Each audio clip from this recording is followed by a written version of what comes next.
Su DNI. 6714393. Bueno, ahora tanto los acusadores, Fiscalía, PDH y CEPRO van a hacer preguntas, después van a hacer preguntas las defensas, y usted responde en base a las preguntas que le hagan. ¿Quién va a comenzar con el interrogatorio? Bueno, la PDH va a comenzar con el interrogatorio. Gracias. Muy bien. Hola Rita, buen día, ¿me escuchas bien? Sí, sí, escucho perfecto. Sí. Bueno, mi nombre es Bruno Badalá, represento a la querella de la PDH y te voy a comenzar haciendo unas preguntas con la primera aclaración necesaria, que es el agradecimiento a tu testimonio y que fuiste convocada como testigo de concepto, testiga experta, para que nos aportes desde tu saber a las preguntas que te vamos a hacer en relación a el juicio que acá se está sustanciando, en el cual se están debatiendo hechos que cometieron en la última dictadura cívico-militar en esta región. Con esta introducción, Rita, lo primero que te quiero preguntar, para que nos indiques concretamente, ¿cuál es tu formación académica? Yo soy doctora en antropología con un PhD en la disciplina y he sido profesora de antropología. Ahora soy profesora emérita de la Universidad de Brasilia y investigadora senior del CNPq, que es lo equivalente al CONICET de Argentina. Esa es mi formación disciplinar. Ujú. Ahora he tenido diversas actuaciones en lo que dice respecto a la violencia contra las mujeres y he servido también como experta en tribunales de Estado y también en tribunales éticos. Ahí nos podrías aclarar un poquito cuál fue tu participación y en cuáles tribunales o juicios has participado y en qué rol.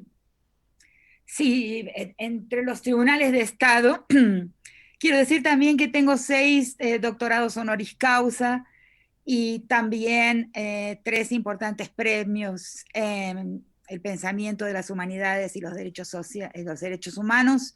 El último de ellos es el premio Fanon, que me dio la Asociación de Filosofía del Caribe, que es un premio muy importante que reúne el pensamiento en ciencias sociales con también el activismo y la preocupación por los derechos humanos. Eh, los tribunales en que participé, quizás el más relevante de todos porque ha hecho historia, es el tribunal para el caso de Sepur Sarco en Guatemala, que ha abierto un nuevo camino por el hecho de que ha sido un tribunal de Estado eh, juzgando a un Estado por crímenes sexuales. Entonces ahí hay una novedad en el campo jurídico en la que participé con un peritaje eh, antropológico y de género. También en Argentina participé para el caso, como testiga experta en el caso de Escobar Zárate Campana, que fue una jurisdicción donde se cometieron diversos crímenes sexuales contra las personas víctimas expropiadas de su libertad durante la última dictadura militar. Eh, esos dos quizás sean los fundamentales como antecedentes de esta participación en este tribunal. Eh, También he trabajado con un diagnóstico para la Policía Nacional Civil de El Salvador, que como ustedes deben saber, es una nación violentísima y tuve que me comprometí, realicé y entregué un diagnóstico sobre la actuación de la Policía Nacional Civil de ese país. Creo que esto podría, bueno, en los tribunales éticos fui jueza en el capítulo México del Tribunal Permanente de los Pueblos para la región de Chihuahua, donde, como saben, ahí se encuentra la ciudad, el municipio de Ciudad Juárez, que es famoso internacionalmente por los crímenes contra las mujeres. Creo que es suficiente como para mostrar que estoy preparada para declarar en este juicio. Muy bien, Rita. Lo primero entonces quiero preguntarte, como te dije acá, se están debatiendo hechos que sucedieron en la última dictadura cívico-militar y recién nos adelantaste sobre tu campo de saber en cuanto a la violencia contra las mujeres. Mi pregunta abierta, vamos a decirlo así, disparadora, después algunas preguntas aclaratorias al final de tu respuesta, pero primero te quiero preguntar concretamente entonces la relación entre, vamos a decirlo, el terrorismo de Estado o esos procesos concentracionarios y la violencia sexual hacia las mujeres. Después, algunas preguntas aclaratorias. Sí. En el siglo XX, ¿no? Sobre todo, una marca importante en este siglo fue la guerra y el Tribunal Especial relativo a la ex Yugoslavia. Vemos el surgimiento muy claro de la crueldad y las agresiones, la violación como tortura contra el cuerpo de las mujeres y también la feminización de los hombres mediante estas formas de ataque a su cuerpo. Vemos surgirla como un método de guerra, o sea, como una forma barata y fácil de ganar una guerra, de vencer, digamos, al frente enemigo. Es necesario, para entender esto es necesario pensar en términos de nuevas formas de la guerra, o sea, de una discontinuidad en la historia de la guerra. Se habla muchas veces, y yo creo erróneo, del cuerpo de la mujer como botín de guerra. Eso está como ya un cliché, una figura que se repite constantemente cuando hablamos de estos temas, pero en realidad me baso inclusive en un texto, en un ensayo importantísimo de una jueza costarricense llamada Elizabeth Odio, que fue la primera jueza mujer del Tribunal Penal Internacional y que presidió y tuvo una actuación importantísima en el Tribunal de la ex Yugoslavia. En su ensayo sobre las mujeres y la guerra, ella relata que en ese tribunal cree ver un cambio, o sea, si las mujeres fueron un botín de la guerra, o sea, con la anexión de un territorio también se anexó el cuerpo de las mujeres como territorio a lo largo de toda la historia de las guerras. En Yugoslavia ella cree apreciar un cambio, o sea, un cambio que pasa a tratar el cuerpo de las mujeres no ya como un daño colateral de la guerra, sino de una forma de hacer la guerra. O sea, ahí el cuerpo de las mujeres se transforma en el espacio mismo de la guerra, o sea, en el territorio, en el campo de batalla. Y eso es un cambio, porque ya no se trata simplemente como de las guerras antiguas, del mundo antiguo, o de las guerras tribales o las guerras entre estados nacionales, inclusive a pesar de toda la jurisdicción, de toda la legislación existente con relación a la guerra, pero siempre, digamos, hubo esa anexión de los cuerpos, esa apropiación de los cuerpos como parte de una apropiación de territorios. En las guerras del presente, post-Yugoslavia, vamos a colocar ahí un hito fundamental, es muy difícil decir en qué momento, ¿no? Posiblemente ese momento es algo anterior, con la esclavización sexual de las mujeres coreanas por parte de Japón, por parte del ejército japonés. En fin, es un tiempo un poco difuso, pero en el siglo XX hay una transformación de la guerra en que el cuerpo de las mujeres ya no es más ese territorio anexado, apropiado, sino el propio campo de batalla, donde se pelea la guerra. Y eso lo constatamos permanentemente en las situaciones del presente. Y sobre todo con dos juicios fundamentales, que son los juicios de Sepursarco y un juicio para dos casos de Perú. En América Latina esos dos juicios son considerados como hitos, o sea, como paradigmas de la profanación como método de guerra. Pero también diversos autores europeos hablan de este método de profanación de los cuerpos como arma de guerra para los casos de Irak y Afganistán. Hay diversos estudios y ahí tenemos que hablar de un concepto fundamental que los estudiosos de la guerra del presente, como es mi caso, hablamos de las nuevas formas de la guerra. O sea, ese es un concepto amplio y complejo que habla de formas paraestatales de hacer la guerra. Es necesario entenderlo, entender que se trata ya no de guerras entre estados, y que son guerras en realidad que ni comienzan ni terminan, ¿no? Hay momentos como de un alto a esa guerra, por ejemplo, los fines de los periodos autoritarios en nuestros países, pero que los cuerpos policiales de alguna manera continúan permanentemente con esa forma de acción bélica difusa que los especialistas consideramos como nuevas formas de la guerra. Ahí la violencia sexual es una de los métodos permanentes, recurrentes, de acciones numerosas en que el cuerpo de la mujer es una forma de derrotar al enemigo, al frente enemigo. Sería esta mi primera respuesta, que creo que da el fundamento de mi comprensión de este fenómeno. Bien, ahí me escuchas. ¿Existe algún tipo de relación entre la violencia sexual y la libido sexual? Esa es la cuestión, justamente. ¿Por qué este método de guerra es tan exitoso? O sea, puede llevarse a cabo con pocas condenas, ¿no? Como sabemos en nuestro país y en los otros países también. ¿Por qué es tan difícil condenar? Y ahí hay varias cuestiones que es necesario tratar aquí, ¿no? El sentido común de la sociedad, y el sentido común también de la justicia, de los operadores del derecho, de los principales actores del derecho, los jueces, los fiscales, los defensores, y a veces inclusive de las víctimas también.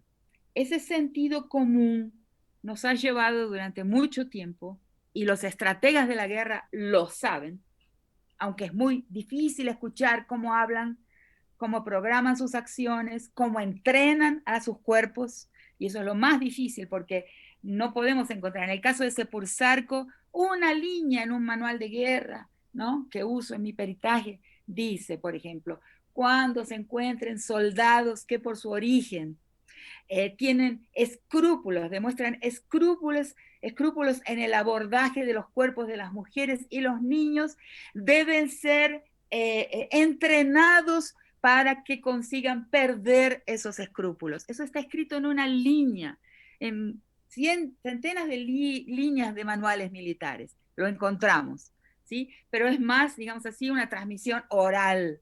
Es una práctica que se transmite, una programación de los agentes represores y también de otros agentes de una gran guerra difusa que se extiende en América Latina, como son los territorios mafializados, México, Colombia, El Salvador, el Triángulo Norte de América Central. En los territorios mafializados opera también este entrenamiento y esta demanda sobre los subordinados, tanto en las corporaciones mafiosas como en las corporaciones militares de los varios tipos, como en las corporaciones de Estado armadas, como las corporaciones mafiosas, que tienen una estructura, cuando las observamos cómo actúan, ¿no?, las evidencias, ¿no?, de sus actos, nos damos cuenta de que hay una regularidad, una recurrencia. Ahora, no podemos escuchar ni observar a quienes realizan este entrenamiento o a quienes formulan estas estrategias.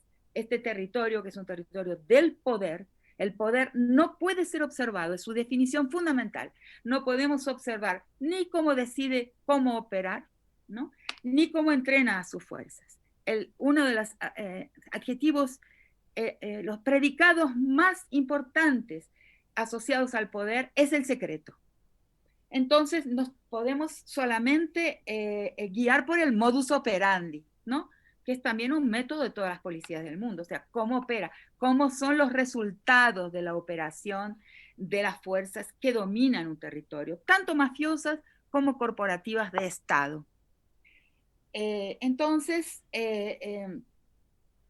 uno de los problemas del sentido común vigente, y vigente también en la mentalidad de todos los operadores del derecho, es la asociación de la sexualidad con la intimidad y de la sexualidad con la libido sexual. Sin embargo, tenemos que entender que estos no son crímenes sexuales, sino que son crímenes por medios sexuales, que es algo por medios sexuales, por medio de la violación, ¿no? Por medio de la agresión sexual y por medio de lo que deberíamos considerar tortura sexual. Pero es difícil verlo y entenderlo por el hábito, o sea, por la costumbre, por la mentalidad, por el sentido común. Todo nuestro sentido común nos inclina constantemente a asociar la sexualidad con la intimidad.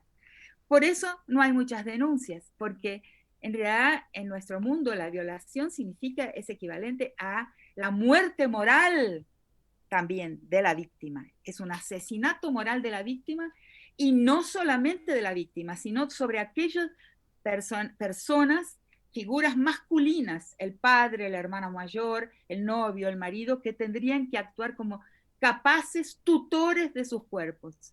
Al actuar sexualmente sobre sus cuerpos, estamos derrotando moralmente a aquellos tutores naturales, instalados ahí por una moral tradicional, por una costumbre que los instala con una capacidad de proteger el cuerpo de la mujer. Al no poder hacerlo, la guerra está ya, si no a mitad de camino, casi que totalmente ganada, porque hay una destrucción de una capacidad que es la capacidad masculina sobre esos cuerpos, que es la capacidad de mantener su tutoría y de protegerlos, de refugiarlos. Esa es una derrota bélica, la demostración de la incapacidad de los hombres de un pueblo de proteger, o de una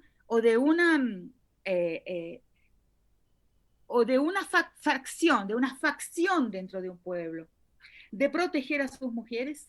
Es una derrota, es una declaración de derrota sobre esos sujetos masculinos que están en esa posición de tutoriar, de proteger esos cuerpos. Y eso es muy profundamente inculcado en un tiempo muy largo en el sentido común de las personas, incluyendo las personas que operan el derecho.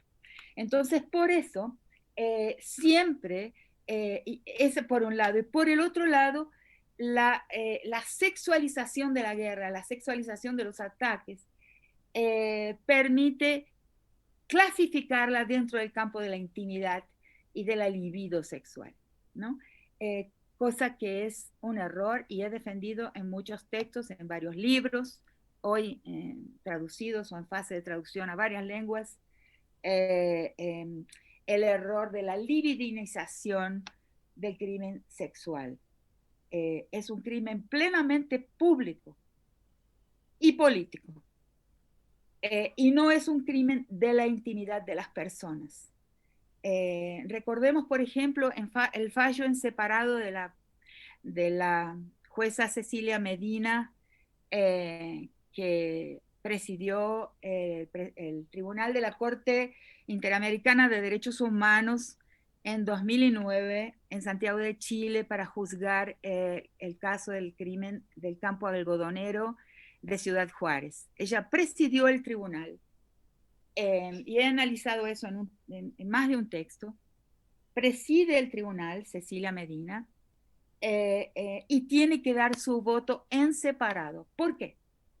Porque el tribunal se niega a considerar los crímenes sexuales sobre las víctimas del campo algodonero en el norte de México, en Chihuahua. Se niega a considerarlos crímenes de tortura. ¿Por qué se niega a considerar los crímenes de tortura? Que la eminente jueza Cecilia Medina afirma que se tratan de crímenes de tortura. Porque el crimen de tortura es plenamente público. Es un crimen que se realiza sobre un cuerpo que es un cuerpo sujeto universal. Y el cuerpo de las mujeres en ese universo del sentido común, en ese universo de la costumbre, no es el cuerpo de un sujeto universal. Entonces estamos frente a dos mentalidades, la mentalidad de la justicia frente a una ciudadanía y la mentalidad de un estatus, como está defendido por una gran socióloga de la justicia, una gran socióloga del derecho llamada Carol Pateman, que dice que hay dos estatutos jurídicos simultáneos que funcionan paralelamente a lo largo del tiempo. Uno es el estatuto del contrato ciudadano, pero el otro es el estatuto del estatus. Y mujer y hombre son dos estatus diferenciados en la sociedad. Por eso el cuerpo de la mujer no es el cuerpo del sujeto universal. Y por eso no podemos ver los crímenes como crímenes plenamente públicos y por lo tanto también como crímenes plenamente políticos.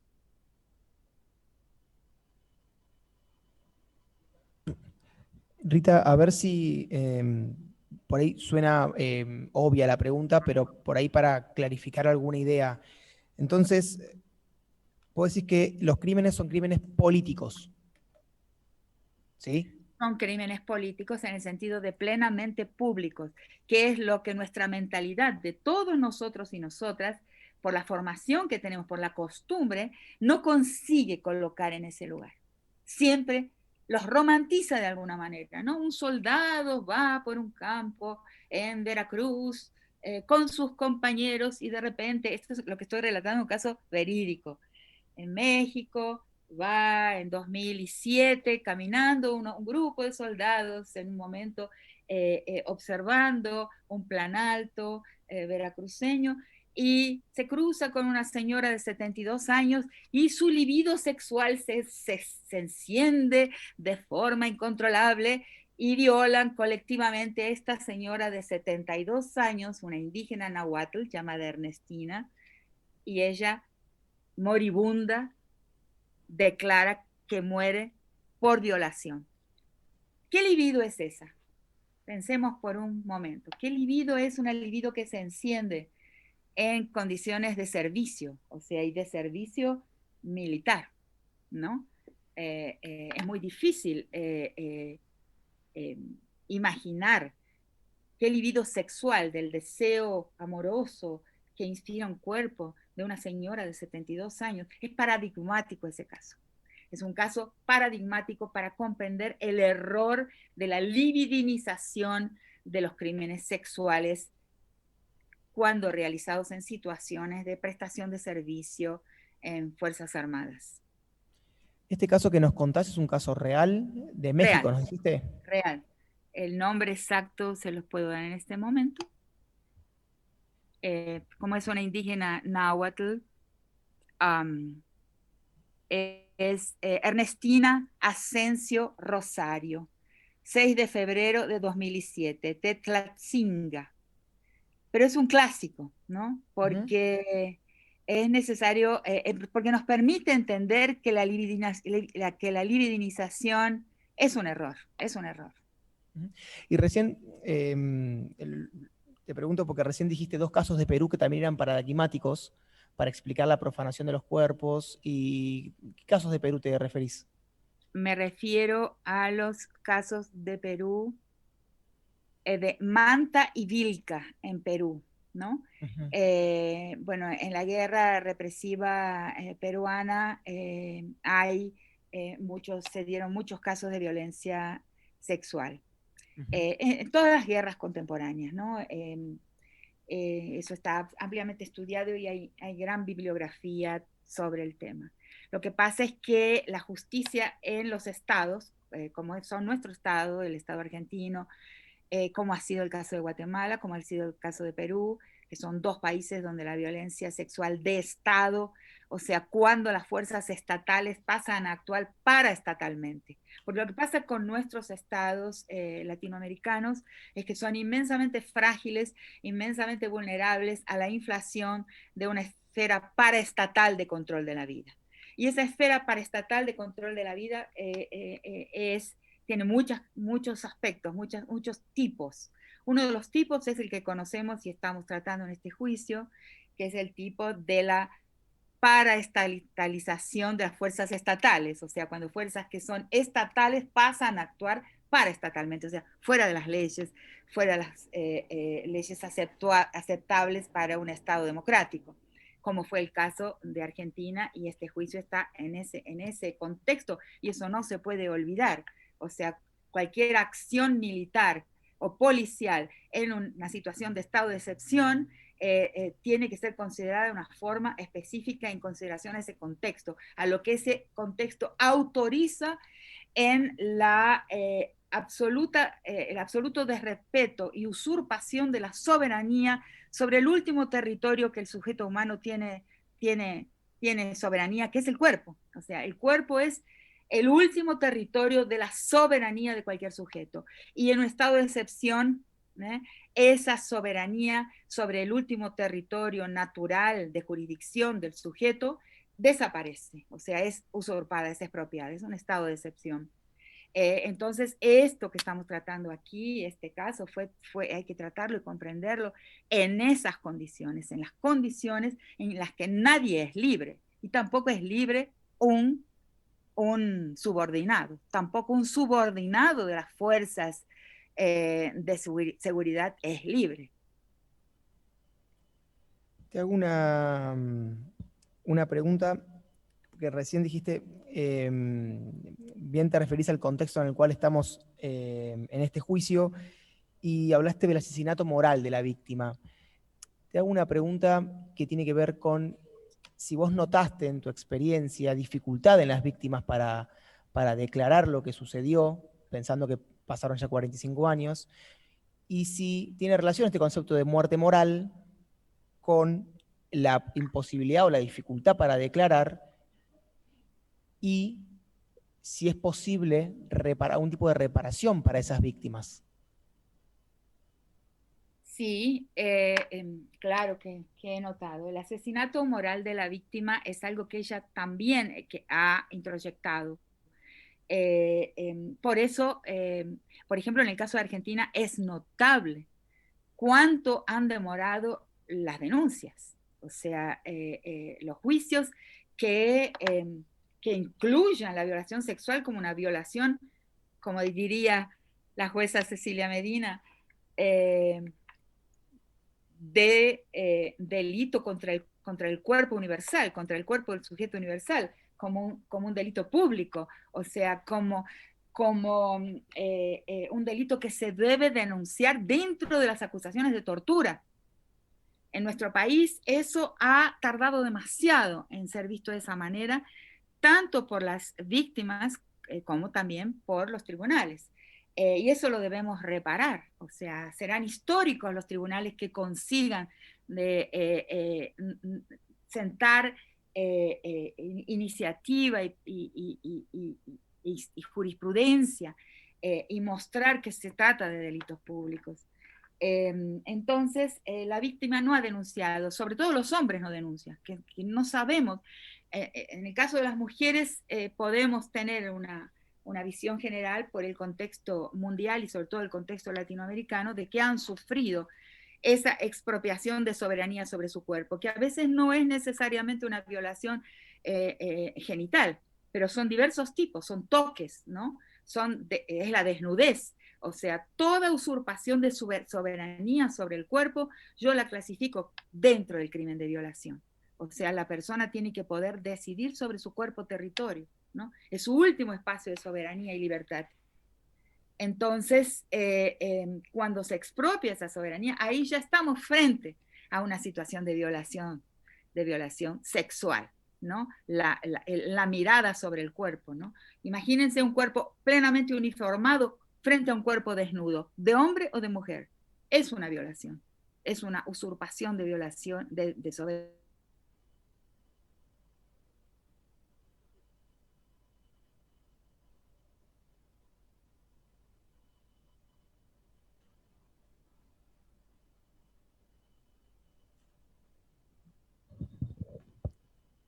¿Se desconectó ahí?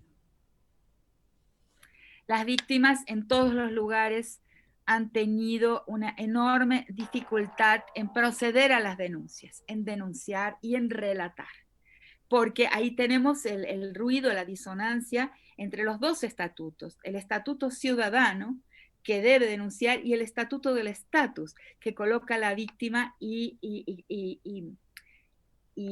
empuja estos delitos al campo de su intimidad y de su moralidad.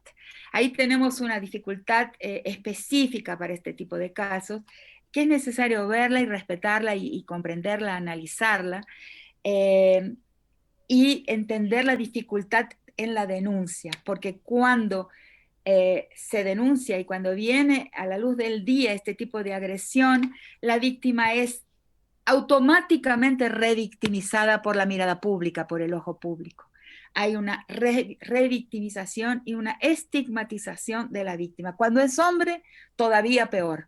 Todavía esa revictimización es más severa. Por eso los hombres han elegido en su gran mayoría no denunciar, no denunciar y no llevar a público lo que les ha pasado en la usurpación de la soberanía sobre sus propios cuerpos, ¿no? Y partes íntimas. Por ejemplo, en el caso de Guatemala, se trabaja desde hace años, porque la preparación del caso de Sepulsarco llevó años de preparación de las mujeres maya quechíes para que sean capaces de dar testimonio sobre lo que les ocurrió. En el caso de los hombres, se sabe que hubo cuarteles donde las violaciones de tipo sexual a los hombres, la tortura sexual a los hombres fue muy frecuente, porque ahí tenemos que ver quién estaba a cargo, o sea, quién era a cargo de ese cuartel, a cargo de ese espacio físico, de ese lugar donde se procedía a cometer ese tipo de delito de lesa humanidad. En algunos esto no fue tan frecuente, aunque en todos yo creo que la violación estuvo presente, pero hay algunos, como el de Escobar, Zárate Campana, donde fue muy recurrente, y para ese caso formulé, al estudiar el caso, al leer las denuncias, las acusaciones, la idea de proxenetismo concentracionario, o sea, la entrega de las detenidas a los subordinados para que hagan de sus cuerpos lo que quieran, o sea, lo que hayan querido. Entonces, a eso le llamé proxenetismo concentracionario, o sea, la entrega de los cuerpos, ¿no? A quienes quisieran usurpar su sexualidad y ahí no son los jefes propiamente dichos necesariamente los que operan de esa forma, sino que es de segundo grado la violación, porque se entrega el cuerpo a la violación. El cuerpo no tiene más derecho sobre sí, la sujeta no tiene más derecho sobre sí misma, y cuando son hombres el sujeto no tiene más derecho sobre sí mismo. Y eso ha sucedido.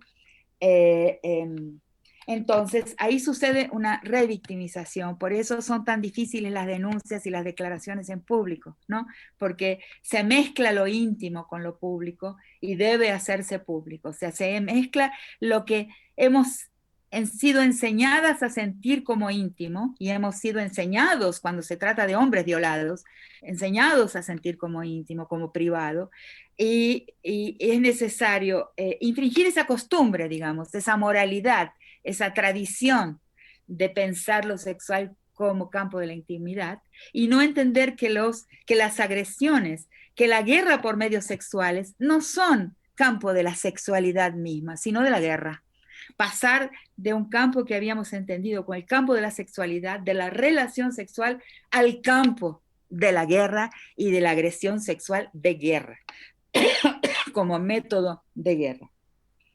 Entonces, esa revictimización y estigmatización es muy difícil de tratar, pero me he dado cuenta en mis participaciones anteriores que cuando el Estado las reconoce, es también un reconocimiento de la inocencia moral de la víctima, es un rescate moral de la víctima. El Estado, como gran padre, ¿no? Como gran figura paterna, legisladora, ¿no? Y donadora de justicia, dadora de justicia, va a decirle a la víctima que ella es moralmente inocente. Y eso es, es también un acto de justicia como sanación, O sea, para mí, como ciudadana común, como persona que no soy del campo del derecho, la justicia es, si no es dos cosas, no tiene valor. El papel de un juez es el papel de un pedagogo que le dice a la sociedad lo que puede y no puede hacer, lo que debe y no debe hacer. Si no es pedagógica la justicia, sirve de muy poco, se reduce a lo punitivo. Y también es también un espacio de sanación, porque sana a la víctima, por ejemplo, en este caso claramente, de su estigma moral, o sea, de su duda moral sobre sí misma.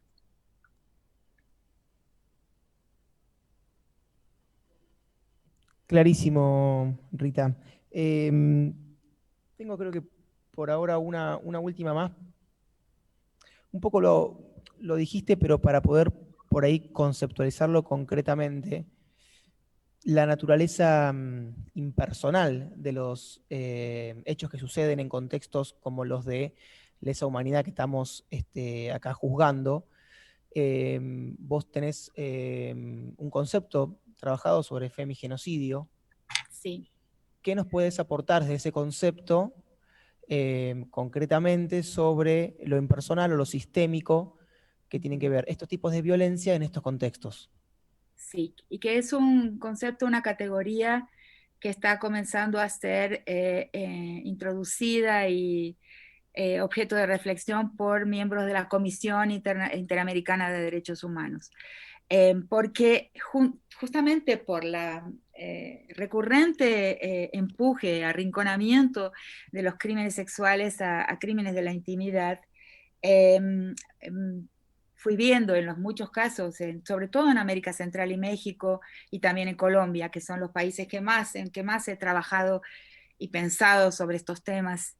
Eh, eh, lo que pasa es que la legislación y por lo tanto los protocolos de investigación policial y también los protocolos que inspiran a los jueces en sus juicios, en sus sentencias, eh, acaban conduciendo los casos de femicidio y de violencia sexual y de agresiones sexuales sobre el cuerpo de las mujeres a ese campo de la intimidad.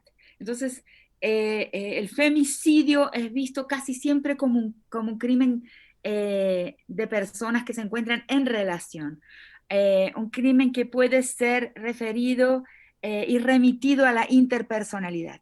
Pero lo que vamos viendo, por ejemplo, en situaciones de guerra, de estas nuevas formas de la guerra y espacios corporativizados de corporaciones mafiosas y de corporaciones también de fuerzas armadas estatales, pero que tienen un accionar corporativo, y para mí la corporación tiene dos características fundamentales que he defendido en diversos textos y conferencias y entrevistas. La corporación, o sea, la organización corporativa, mafiosa o militar, tiene dos características centrales. Primero, el primer valor que no puede ser infligido es la obediencia a la corporación. Ese valor de la obediencia corporativa es mayor que el valor de la vida, de la propiedad, de la dignidad. Todos los otros valores son secundarizados cuando comparados con el primer valor corporativo, la obediencia a la corporación, la lealtad corporativa. Es el valor que no se puede infligir. La segunda característica de toda corporación es la jerarquía interna. O sea, no, es una entidad, ¿no?, que infelizmente prolifera en momentos en que las democracias por diferentes razones se fragilizan, y vivimos en este momento, vivimos en la historia de nuestro continente una inflación corporativa, o sea, las corporaciones casi que dominan la mentalidad de los grupos profesionales, ¿no?, por ejemplo, pero mucho más naturalmente estos dos grupos profesionales, el de las Fuerzas Armadas y las empresas mafiosas, ¿no?, el ambiente mafializado, ¿no? Entonces, los feminicidios y las agresiones sexuales que se cometen en estos contextos de corporativización no son de la intimidad, o sea, no responden a problemas o a tensiones de la conyugalidad, de los noviazgos, en fin, no pueden ser remitidos ni referidos a la interpersonalidad. Entonces, para esos feminicidios yo acuñé la categoría de femigenocidios, porque ahí es un crimen de genus, o sea, a la mujer. El caso de Ciudad Juárez fue el primer momento que investigué este tema y me doy cuenta de que esos feminicidios clásicos que se han hecho famosos internacionalmente de las víctimas de Ciudad Juárez no tienen nada que ver con la intimidad, son a mujeres desconocidas, secuestradas, capturadas y sometidas a tortura sexual durante a veces un tiempo prolongado hasta la muerte. Y eso lo que lleva es el mancomunamiento de una corporación. El grupo corporativo masculino se mancomuna mediante esa víctima sacrificial. Entonces, a estos crímenes les llamo de femigenocidios, o sea, crímenes donde hay una entidad, un grupo armado, un grupo de poder que se mancomuna y sella un pacto de lealtad interna mediante mujeres como víctimas sacrificadas. La Mara en El Salvador es clásico, a veces se castiga a la pandilla, ¿no? Mara hay una sola, ¿no? Y la otra, la enemiga es la pandilla, que son dos grandes, enormes corporaciones paraestatales de control de la vida, en este sentido. Que son en realidad paraestados, que controlan territorios enteros en El Salvador, y a veces la manera de la venganza o de la agresión a la pandilla enemiga es sobre sus mujeres y no sobre el soldadito armado de la pandilla enemiga. Eso es algo que se ha creado muy recientemente, ¿no? Desde la segunda mitad del siglo XX, post-Yugoslavia, esta forma de hacer la guerra, que son guerras que no responden a normas como Afganistán, Irak, donde una gran parte de las fuerzas bélicas son contratadas, ¿no? No son del ejército de los Estados Unidos, y hay inclusive una tensión interna de los miembros del ejército de los Estados Unidos con las fuerzas corporativas que no obedecen a ninguna ley humanitaria, porque son lo que antiguamente llamábamos de mercenarios, pero hoy son...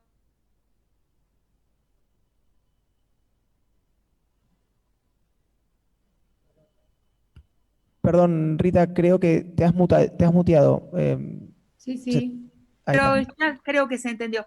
Sigo hablando porque nunca estoy muy consciente de cuándo todo de lo que estoy diciendo se comprende, porque yo he elaborado estos temas durante 25 años, ¿no? Que trabajo esta temática y escribo sobre esa temática, y hay cosas que ya están muy compactadas en la forma en que las explico, ¿no? Pero, no, se comprende, Rita. Buen día, Rita, ¿cómo estás? Marcelo Medrano de la PDH. Hola, ¿qué tal? Nos explicaste más o menos la lógica concentracionaria, el tema del poder, y hablaste del proxenetismo concentracionario. En ese marco, la pregunta concreta o el pensamiento, la reflexión es si podemos pensar en la dictadura argentina que la clasificación y la calificación como subversiva o guerrillera de una mujer en este marco de poder que vos también definiste, importaba que el más bajo en el escalafón policial estaba amparado para adueñarse y violentar el cuerpo de la mujer. Una especie de trama donde se indicaba que se podía hacer con el cuerpo de la mujer. Señor presidente, objeto, le pido al doctor Medrano que haga la pregunta de manera directa y no argumente ni concluya, por favor. Adhiero al planteo, señor presidente. Pero la he entendido. Bien. Gracias. Bien, perfecto. Podemos continuar. Le pido a Rita que conteste la pregunta, si la entendió. Claro, porque en ese régimen corporativo, de corporativizado, ¿no? Donde la corporación es más importante que la ley, más importante que el derecho, absolutamente. Es un problema general que es importante percibir en nuestras sociedades y en el mundo, creo, en el día de hoy, ¿no? La supremacía de las reglas corporativas por encima del derecho en muchos escenarios. El macho alfa, digamos, el sujeto allá en la cúpula de la organización corporativa, autoriza, entrega. O sea, no, el subordinado en esa jerarquía no procede sin una autorización. Eso sería imposible pensar que alguien en una organización corporativa como es la militar tomaría una iniciativa privada, personal, sintiéndose libre, sobre todo cuando se encuentra en una tarea a la que fue designado, o sea, tiene que detener a determinadas personas. Esa persona, ese sujeto corporativizado que vive dentro de una jerarquía estricta y de una obediencia estricta, no va a sentirse libre como para dar libertad a su libido, a lo que se piensa, a su iniciativa sexual sobre un cuerpo, porque no es libre, porque no está libre, como en ese momento de decepción en nuestra historia, nadie era libre, mucho menos un subordinado.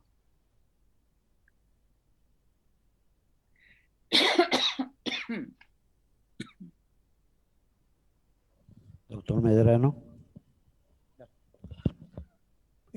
Por el momento no tenemos más preguntas. Desde ya agradecerte nuevamente, Rita, pero por el momento no vamos a preguntar más. Muy bien. Doctor Nevia, por la Fiscalía. Sí. Hola.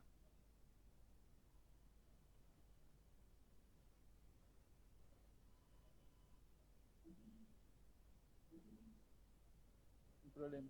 Me está haciendo propósito. A ver qué es lo que pasa con el micrófono del... Ahí está. ¿Me escucha, doctora? Sí, si habla un poquito más fuerte, mejor. Bien, bien. Mi nombre es José Nevia, yo integro el equipo de la Fiscalía. Primero le quería agradecer por enseñarnos y después tengo 3 o 4 preguntas muy llanas y sencillas para hacerle. ¿Ahí me escucha un poco mejor? Sí, pero no lo veo, no lo consigo. Si levantara la mano me ayudaría un Aquí, poquito. a ver, estoy levantando la mano. ¿Me ve? A ver, Ahí estoy, en un cuadradito. qué difícil. Bueno, no importa, pero lo escucho, ya me voy a dar cuenta. Estoy en un cuadradito, en un escritorio se me ve. Perdón, Pablo, ¿no se Ajá. puede poner el Zoom de manera tal de que el que hable es el que tenga la vista? Gracias.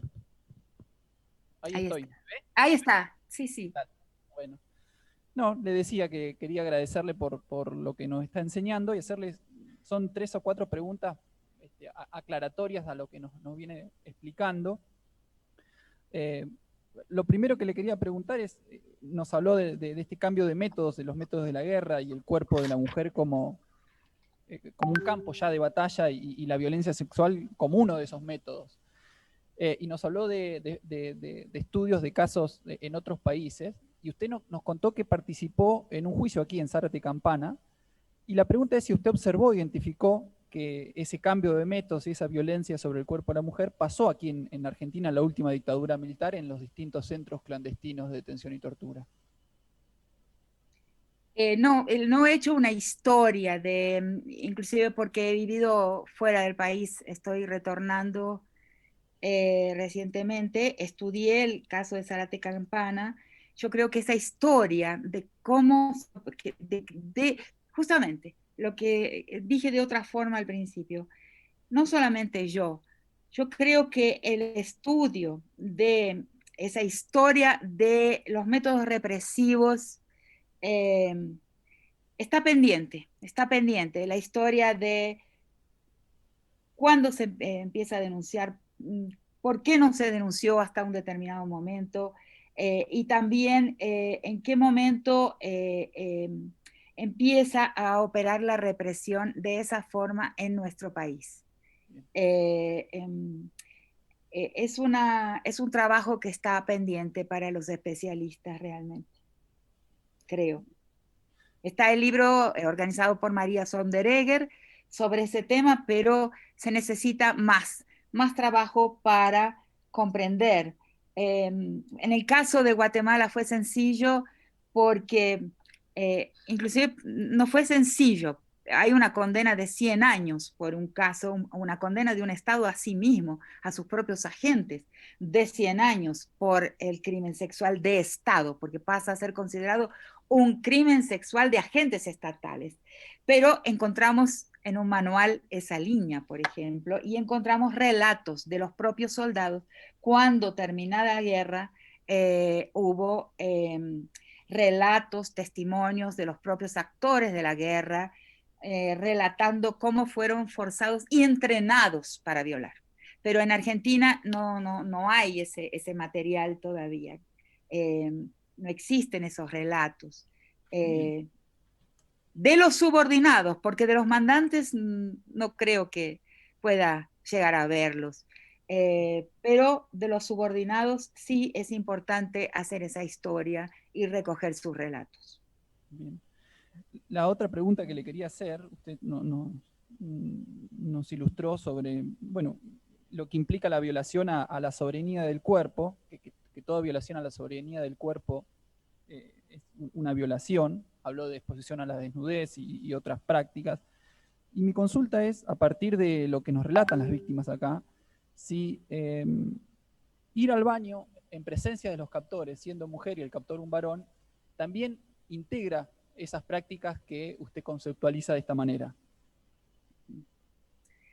Sí, lo conceptualizo de esa manera, porque las vestiduras, la cobertura del cuerpo, aunque sea en los pueblos indígenas con una pequeña, o sea, hasta en los pueblos indígenas amazónicos, donde hay una desnudez mayor del cuerpo que en el cuerpo occidental, pero siempre hay algo que cubre el cuerpo, algo que muestra que ese es un cuerpo que pertenece a una civilización, a una cultura, y que lo marca como miembro de ese territorio civilizatorio, territorio cultural, una cinta, un taparrabo, una escritura en el cuerpo que dice que es un cuerpo propio, apropiado, cultural.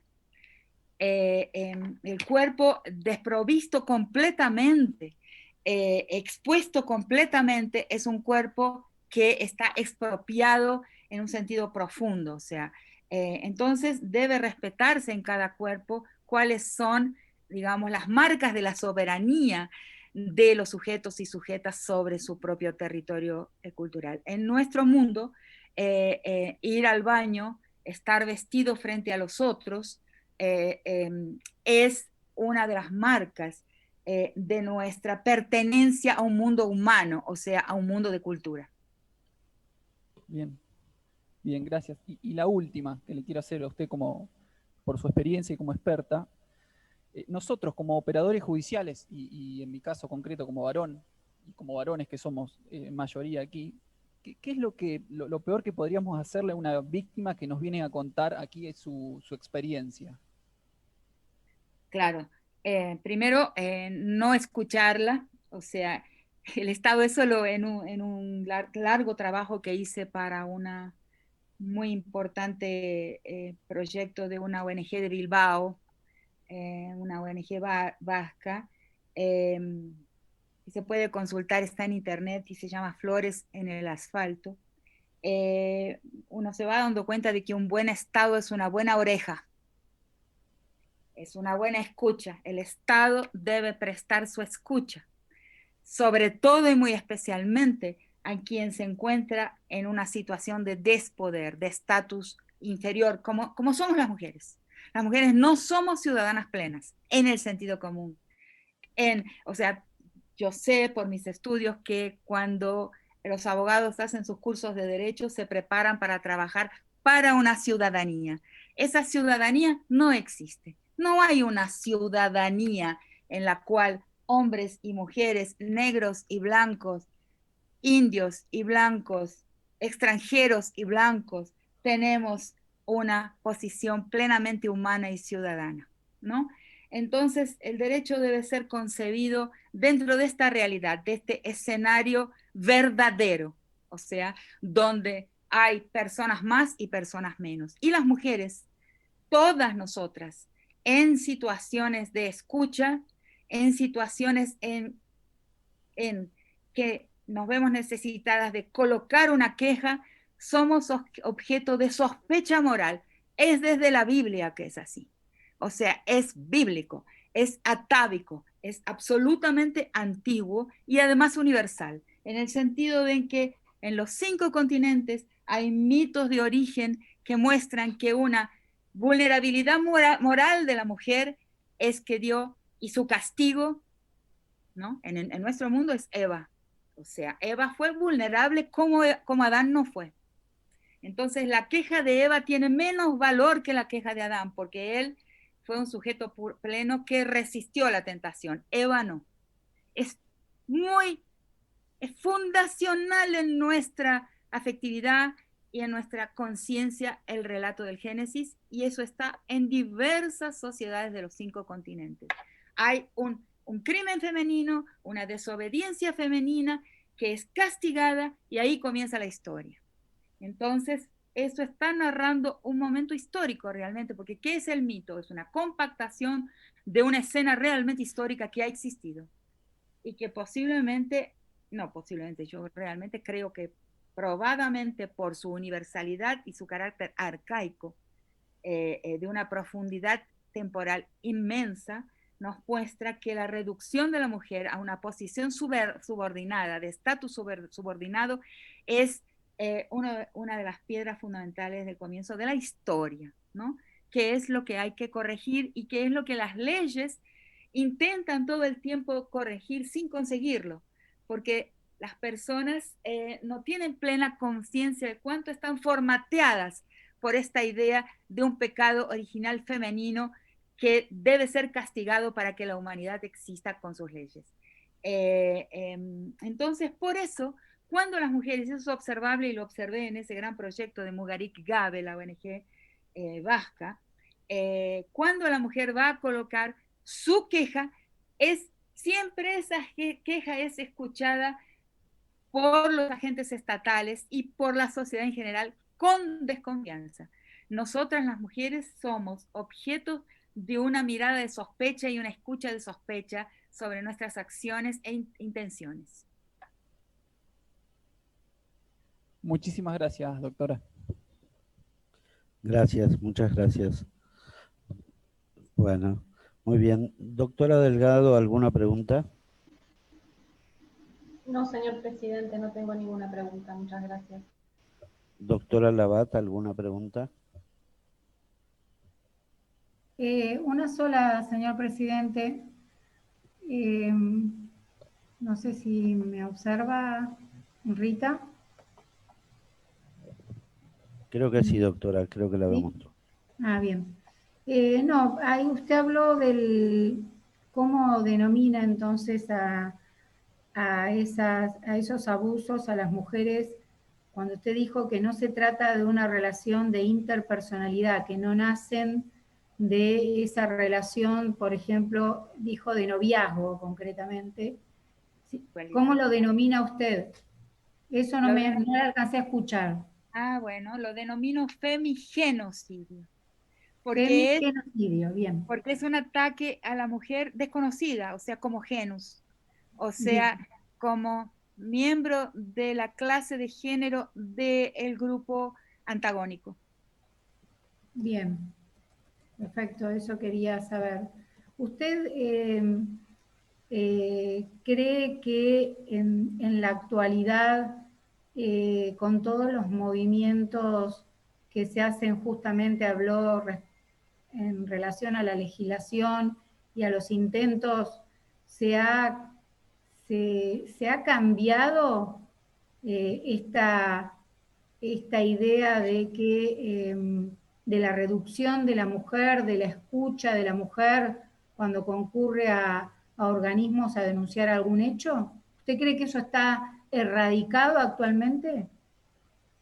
Justamente por haber muchas veces tenido que trabajar, como en esta ocasión, o colaborar con operadores de la justicia, con agentes del derecho en la sociedad, me doy cuenta de que falta mucho para conseguir tocar ese sentido común. O sea, una de mis críticas es que el sentido común de los operadores del derecho tiene que transformarse. O sea, ya lo dice la CEDAW, y la CEDAW está incluida, está constitucionalizada en Argentina. Dice, hay costumbres que son crímenes.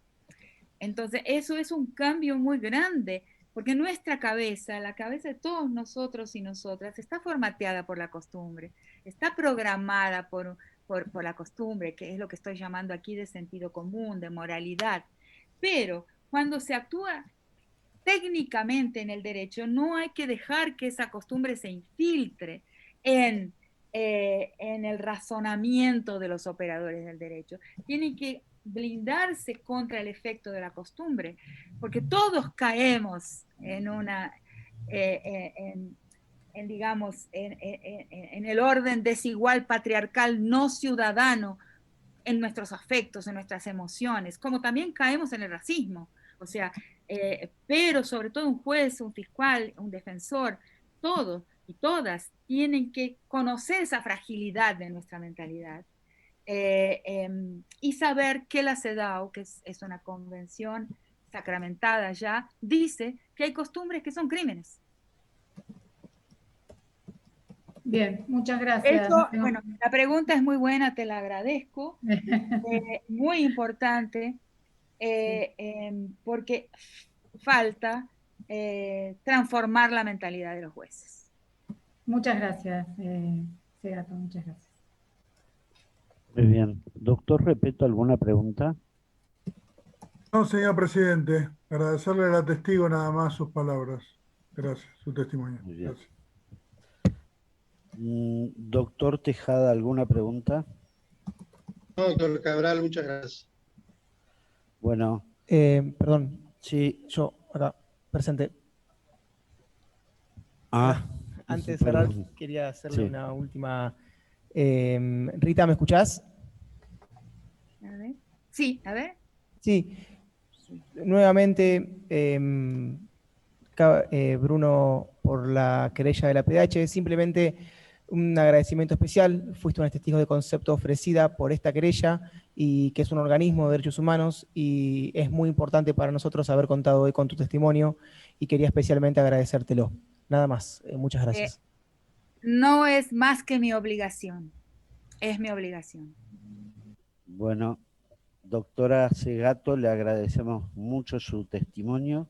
Creo que todos hemos aprendido bastante hoy. Muchas gracias. Bueno, ha terminado su testimonio, así